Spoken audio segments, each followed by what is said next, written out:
Ne aflăm la standul agenției La Piovra Turista. L-am alături pe domnul Dan Angelescu, care este secretar general Press Tour și președinte La Piovra Turista. Îi spun bună ziua! Bună ziua! Către telespectatori, o să te rog frumos și totodată să te întreb cum merge târgul. Suntem în ultima zi, cum au fost cele 4 zile, putem să spunem, de târg pentru La Piovra Turista? Târgul a fost destul de bine organizat, a fost foarte bine promovat și asta se vede prin numărul de vizitatori pe care am avut la stand. Am reușit să luăm pulsul pieței, să vedem și concurența, ce face, care este interesul consumatorului pentru sezonul de vară 2013. Se pare că am pregătit oferte atractive și foarte bune. Aceste oferte au avut succes, în special Grecia, Turcia și Bulgaria mi s-au cerut cel mai mult. În rest ne-am văzut cu parteneri tradiționali, ținând cont că avem peste 20 de ani de când funcționăm ca agenție tur operatoare. Ne-am întâlnit cu foarte mulți prieteni aici, furnizori, dar nu numai furnizori, ci și turiști care an de an își petrec concediile prin agenția de turism La Piovra. Deci vânzările au mers, așa, o cifră dacă ne puteți da? Vânzările efective le vom face săptămâna viitoare în agenție. Nu pot să estimez sume, pot să vă spun doar ce destinații și ce perioade au prezentat interes pentru turiștii noștri. Pentru Paște ce s-a căutat? Pentru Paște în top este Bulgaria, dar am mai avut solicitări și pentru circuite de Roma și Paris, chiar dacă preponderent sunt catolici, iar precum știm Paștele catolic este la sfârșitul acestei luni. Văd aici de asemenea că organizați evenimente. Despre ce evenimente este vorba?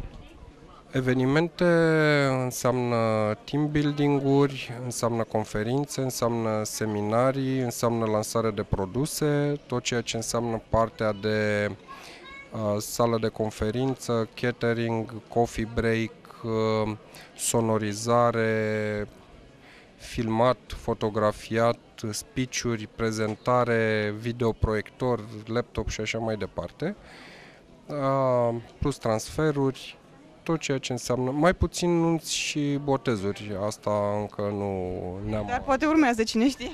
Da, există posibilitatea aceasta, mai ales că avem relații foarte bune cu hotelierii și cu restaurantele, în special din București.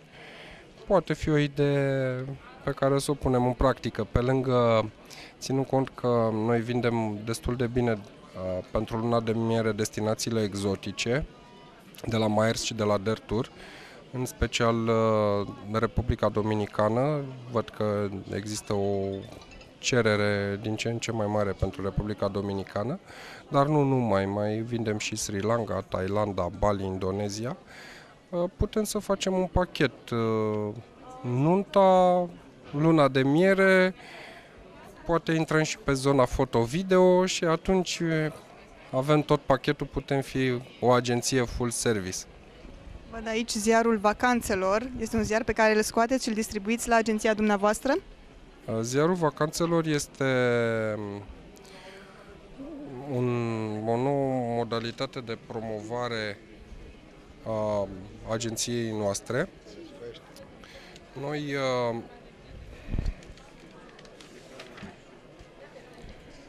Noi prezentăm destinațiile, cum vă spuneam, Republica Dominicană, vacanța de Paște de 1 mai, noutățile. Noi în fiecare lună în acest an vom avea oferte speciale. Începem în luna martie cu toți turiștii noștri beneficiază de un control stomatologic și un detartraj gratuit la clinica Apple Dent.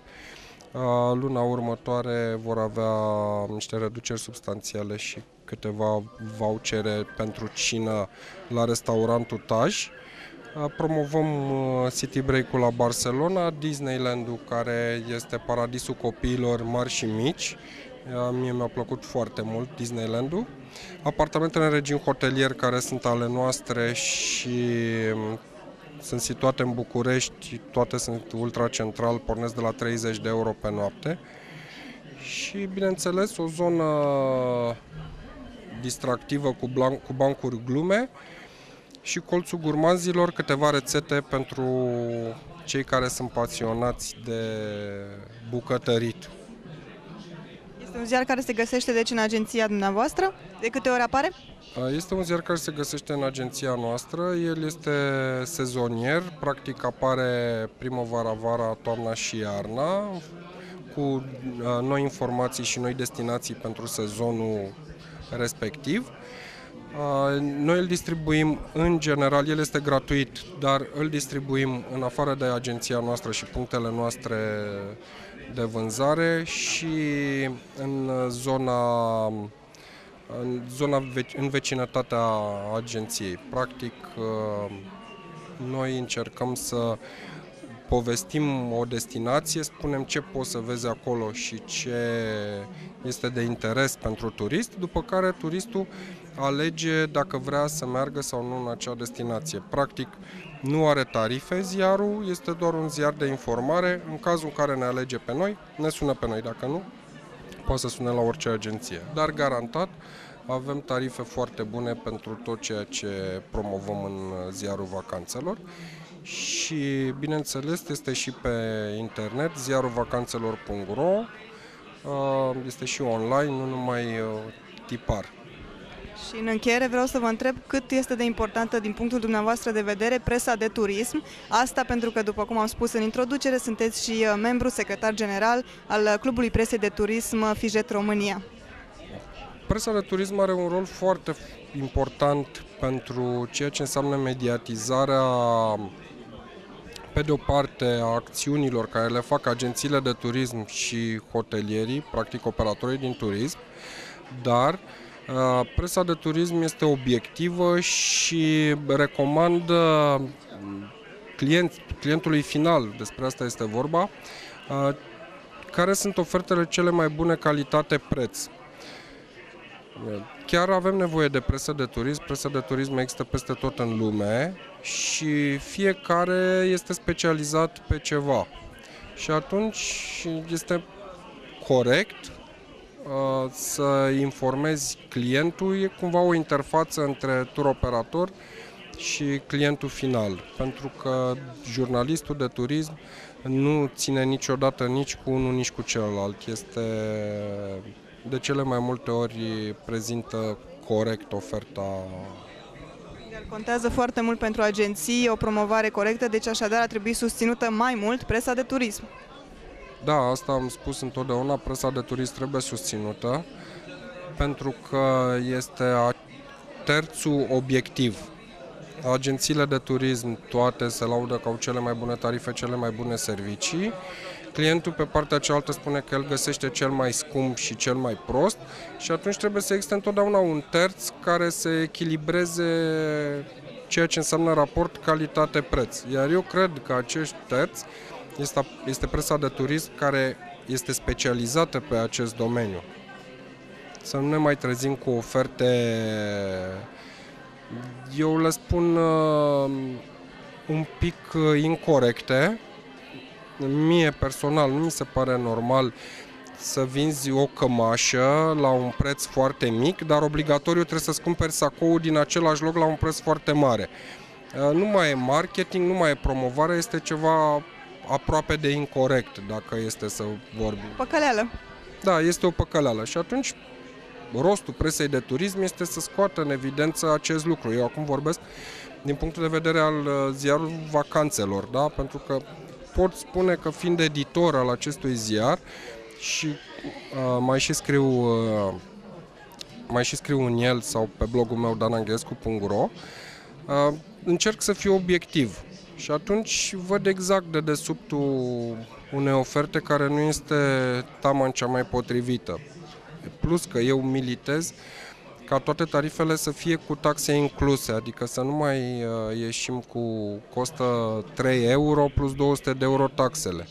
Nu, tariful este 203 euro, pentru că turismul nu înseamnă numai și numai tarif.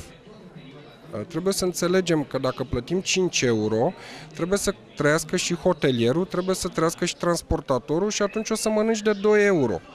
Deci nu se poate să plătești 5 euro și să mănânci de 10 euro. Este imposibil. Pentru că în turism nu există ONG-uri, hotelurile nu sunt ONG-uri, agențiile de turism nu sunt ONG-uri și așa mai departe. Trebuie să ne fie foarte clar că de cele mai multe ori, dacă 1 euro plătești, serviciile tale trebuie să fie de sub 1 euro. Dacă nu, undeva este o păcăleală. Adică plătești 1 euro, dar te oblig să mai iei încă 50 de euro și încă excursii opționale de 70 de euro și atunci nu mai este chiar o ofertă de marketing, să spunem așa. Este un marketing un pic ascuns. Într-adevăr aveți dreptate, dar asta probabil și cu ajutorul presei de turism în viitor va fi, să zic, modificat acest concept, aspect. Da, categoric. Trebuie să milităm și trebuie să și scriem, adică presa de turism trebuie să scrie ceea ce a văzut, ceea ce a sesizat, ceea ce este un catch. Adică eu știu tehnică de marketing, de exemplu, vorbim la restaurante. Sunt restaurante care au cafeaua cea mai ieftină, după care celelalte lucruri sunt la prețul normal, dar cafeaua este cea mai ieftină.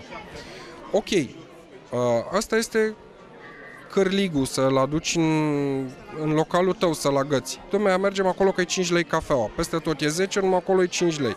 Dar nu-ți zice, stai așa, că noi îți dăm cafeaua asta de 5 lei dacă mai ai un cocktail de 30 de lei. Nu, îți iei cafeaua cu 5 lei și automat dacă stai acolo 3 ore, mai iei și o apă, mai iei și un cocktail și așa mai departe. Deci trebuie să facem diferența foarte clară între promovare și păcăleală, să-i spunem. Mulțumim mult pentru timpul acordat.